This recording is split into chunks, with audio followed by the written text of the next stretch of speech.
Hi అండి. అందరూ ఎలా ఉన్నారు? నేనైతే చాలా బాగున్నాను. మీరందరూ బాగున్నారా? నేనైతే ఇంక పిల్లలకి స్కూల్స్ హాలిడేస్ ఇవ్వటంతో మేమందరం కూడా లేట్‌గానే లేస్తున్నాము. లేట్‌గానే వేస్తున్నాను టిఫిను. కొంచెం ఎర్లీగా లేసినా గానీ టిఫిన్ అయితే లేట్‌గా వేస్తున్నాను. ఎందుకంటే పిల్లలు 9 అయితేనే గానీ లెగట్లేదు. నైట్ అంతా ఫుల్‌గా ఆడుకుంటున్నారు. మా హస్బెండ్ ఏమో వచ్చేటప్పటికి నైటు 11:30 అలా అవుతుంది. ఆ టైంకి ఒకవేళ గనక మెలికి వస్తే లెగిసిపోయి వాళ్ళ డాడీ వీళ్ళు 1 అయ్యేదాకా ఆడుకుంటారు. నిన్నైతే ఆరెంజ్ ఛాలెంజ్ ఏదో పెట్టుకుని నైట్ అయితే 1 అవ్వేదాకా కూడా మెలికిగానే ఉన్నారు. ఈ ఆరెంజెస్ తినటంలో ఛాలెంజ్ ఏదో పెట్టుకున్నారు పిల్లలు, మా హస్బెండ్ అందరూ కలిపి. ఇంక నైట్ టైమే వాళ్ళ పిల్లలతో ఆడుకునే అంత ఆప్షన్ ఉంటది కాబట్టి ఈయన కూడా ఇంక పడుకోలేదేంటని అనలేదు హాలిడేస్ ఇవ్వటంతో. ఇంక నేను మార్నింగే లెగిసి ఇంకా బ్రష్ చేసుకుని ముందైతే పిల్లలకి టిఫిన్ రెడీ చేస్తున్నాను. మాకైతే టిఫిన్ అయితే కంపల్సరీ ఉండాలి. టిఫిన్ లేకుండా అయితే కుదరదు. ఎప్పుడైనా నేను పూజ చేసుకున్నప్పుడు మాత్రమే ఎప్పుడైనా సేమియా టైప్ కానీ రవ్వ పాయసం కానీ వండితే తింటారు. ఈ టిఫిన్ అయితే ఖచ్చితంగా ఉండాలి. అది కూడా వీళ్ళకి డైలీ కూడా చట్నీ అయితే కన్ఫర్మ్‌గా చేయాలి. మా చిన్న అబ్బాయికి అయితే కొబ్బరికాయ చట్నీ ఎక్కువగా ఇష్టంగా తింటాడు. మా పెద్దోడైతే ఎప్పుడు కూడా శనగపిండి చేయమంటాడు. కోకోనట్ చట్నీ చేస్తే వీడికి కొంచెం స్పైసీ కూడా ఉండకూడదు పెద్దోడికి. అందుకని వీళ్ళకి ఒకరోజు ఒకడికి ఇష్టమైంది, ఒకరోజు ఇంకొకడికి ఇష్టమైంది చేస్తూ ఉంటాను. ఇంక పిల్లలకి ఇష్టమైంది చేసినప్పుడు ఇంక మనం కూడా కాంప్రమైజ్ అయి తినటం అయితే తప్పదు కదా! మా హస్బెండ్ ఏమో కాస్త కారం వేసి చెయ్యి, ఇంకొక మిరపకాయ ఎక్కువ వెయ్యి అంటారు. ఇక్కడైతే ఇడ్లీ స్టీమర్‌లో పెట్టేసాను. ఈ పక్కనైతే పిల్లల కోసం చట్నీ చేస్తున్నాను. కొంచెం స్పైసీ తక్కువ వేస్తాను కాబట్టి ఒక 3 గాని 4 మిర్చి మాత్రమే వేస్తాను. ఈసారి కొబ్బరికాయ లేదు. ఇంకా ఓన్లీ పుట్నాల చట్నీ అయితే చేస్తున్నాను. ఈ పుట్నాల చట్నీలో కూడా ఒక 2 వెల్లుల్లిపాయ రెబ్బలు, కొంచెం కరివేపాకు వేసుకుంటే టేస్ట్ అయితే బాగుంటుంది. ఈసారి మీరు కూడా అలా ట్రై చేసి చూడండి. ఖచ్చితంగా వెల్లుల్లిపాయ, కరివేపాకు వేసుకుంటే చట్నీల్లో టేస్ట్ బాగుంటుంది. అందులోకి మనకి హెల్త్‌కి కూడా మంచిది కదా! వీళ్ళలాగా కరివేపాకు వస్తే పక్కకి తీసేస్తారు. ఇలా మిక్సీలో అయిపోతే మాట్లాడకుండా తినేస్తారు. నేను అందుకే ఎక్కువగా ఇలా మిక్సీలోనే వేసేస్తూ ఉంటాను కరివేపాకు అయితేని. ఇక్కడైతే ఇంకా చట్నీ ముందైతే మిర్చి ఫ్రై చేసి ఫ్రై అయిన తర్వాత దాంట్లో కాస్త కరివేపాకు వేస్తాను. కరివేపాకు కూడా ఫ్రై అయిన తర్వాత అప్పుడు దాంట్లో 2 ఎల్లుల్లిపాయ రెబ్బలు వేసుకుని అప్పుడు పుట్నాలు వేసి ఫ్రై చేసేసాను.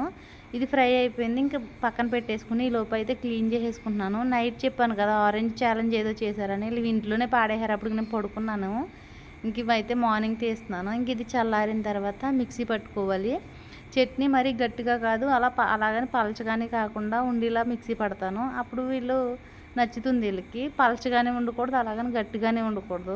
నిజంగా ఆడపిల్ల అయితే చెప్పినట్టు వింటదేమో. ఇలా మగపిల్లలు కాబట్టి అసలు మాట వినరనిపిస్తుంది నాకు అప్పుడప్పుడుని. ఆడపిల్ల లేకపోయినా కూడా చాలా బాధగా ఉంటుంది. ఇంక చట్నీ అయితే రెడీ అయిపోయింది. ఇంక వీళ్ళకి కేకేసి ఇంక వీళ్ళకి టిఫిన్ పెట్టేసి ఇంక అందరం చూడాలి. మెయిన్ మళ్ళీ సాల్ట్ అయితే బాగా చెక్ చేసుకోవాలి. సాల్ట్ ఎక్కువ అవ్వకూడదు, తక్కువ అవ్వకూడదు. ఇంట్లో వీళ్ళతో అయితే ఇలాగే తలనొప్పి వస్తుంది పిల్లలతోటి. ఇంక ఇడ్లీ కూడా రెడీ అయింది. ఇడ్లీ కూడా తీసేసి వాళ్ళకైతే ప్లేట్లలో వేసి పెట్టేస్తే ఇంక వాళ్ళు తినేస్తారు. తినేసిన తర్వాత ఇంక అప్పుడు ఫుల్ ఆడతారనమాట. తినేసిందంతా అరిగేదాకానే ఆడుకుంటూ ఎప్పుడుకో వస్తారు. ఇక్కడ మేము అందరం టిఫిన్ తింటుంటే మా వాడు అడుగుతున్నాడు, నువ్వు 2 వేసుకున్నావేంటి, మాకు 3 వేసి అని. నాకు కొంచెం బాగాలేదురా, అందుకే 2 తింటున్నాను. మళ్ళీ కాసేపు నాకు ఎలాగా నేనే తినాలి కదా అని. నేను తినలేదని మళ్ళీ వాళ్ళ డాడీకి కంప్లైంట్ చేస్తున్నాడు. మమ్మీ 2 వేసుకుంది, మాకు అందరికి 3 వేసేసింది అని చెప్పి. మేమందరం టిఫిన్ చేసిన తర్వాత ఇంకైతే కొంచెం చట్నీ ఉంటే దాన్ని ఒక బాక్స్లోకి తీసేసుకుని ఇంకా గ్యాస్ స్టవ్, కౌంటర్ టాప్ అన్నీ క్లీన్ చేసి ఇంకా కొద్దిగా సామాన్లు ఉన్నాయి. ఆ సామాన్లన్నీ కూడా క్లీన్ చేసేసుకోవాలి. అవి కడుక్కుని ఇంకప్పుడైతే ఇంక నేను కాస్త టీ తాగుతున్నాను. టిఫిన్ చేసిన తర్వాత టీ అయితే కంపల్సరీ తాగాలి. ఏంటో తెలియదు, దీనికి బాగా ఎడిట్ అయిపోతున్నాము. ఎంత కంట్రోల్ చేద్దామన్నా చేయలేకపోతున్నాము. ఇంకా అదే రోజు మా హస్బెండ్ అయితే ఈవినింగ్ మార్కెట్కి వెళ్ళొచ్చారు. మార్కెట్కి వెళ్ళొచ్చి ఈ సీతాఫలాలు అయితే తీసుకొచ్చారు. ఈ సీతాఫలాలు తెచ్చిన తర్వాత ఇంకా అవన్నీ పేస్ట్ కింద అయిపోయినాయి. ఇంకా ఎంత పాడైపోయినా కానీ ఇంక తప్పదు కదా, అవన్నీ క్లీన్ చేసి పిల్లల ఇద్దరికి పెట్టాను. తర్వాత మా హస్బెండ్ వస్తే మా హస్బెండ్కి కూడా పెట్టాను.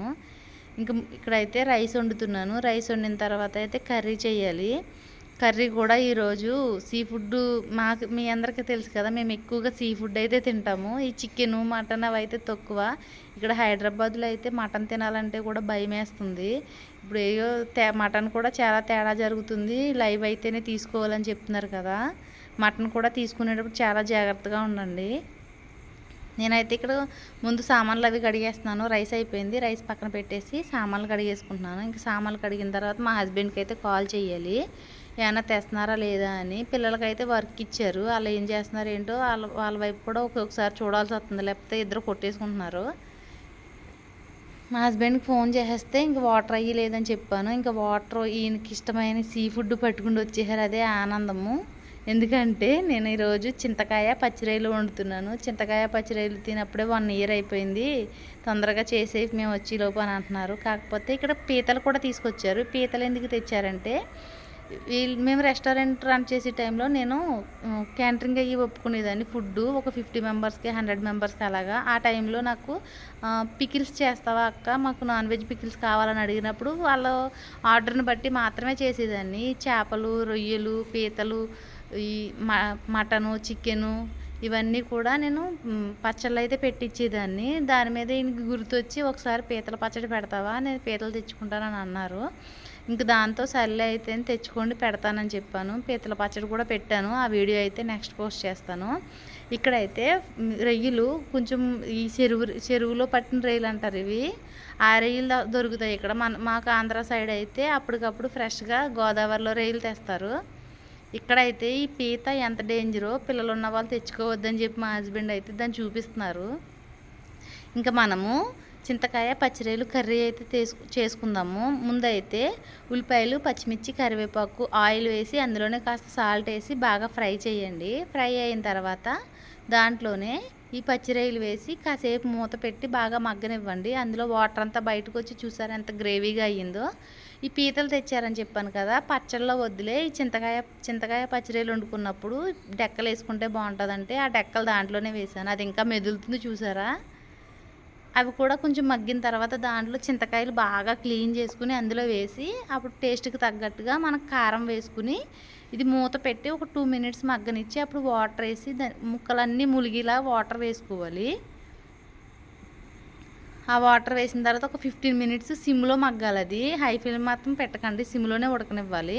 ఇది ఉడుకుతుండగా జీలకర్ర, వెల్లుల్లిపాయ పేస్ట్ అయితే వేసుకుని ఇంకొక 20 మినిట్స్ దాకా సిమ్లోనే ఉంచేస్తే మన కర్రీ రెడీ అవుతుంది. టేస్ట్ మాత్రం చాలా బాగుంటుంది అసలు. ఎప్పుడైనా ఒకసారి ట్రై చేయండి మీరు కూడా. ఇంకా ఇక్కడ పీతలు అయితే క్లీన్ చేస్తున్నాను. పీతలు కూడా క్లీన్ చేసిన తర్వాత ఈ పీత వీడియో మా హస్బెండ్ తీశారంట, పెట్టమంటే ఇంకా పోస్ట్ చేశాను నేను. ఆ వీడియో కూడా ఇందులోనే పెట్టేశాను. నీట్గా క్లీన్ చేసేసి పక్కన పెట్టేసుకున్నాము పీతలను అయితేని.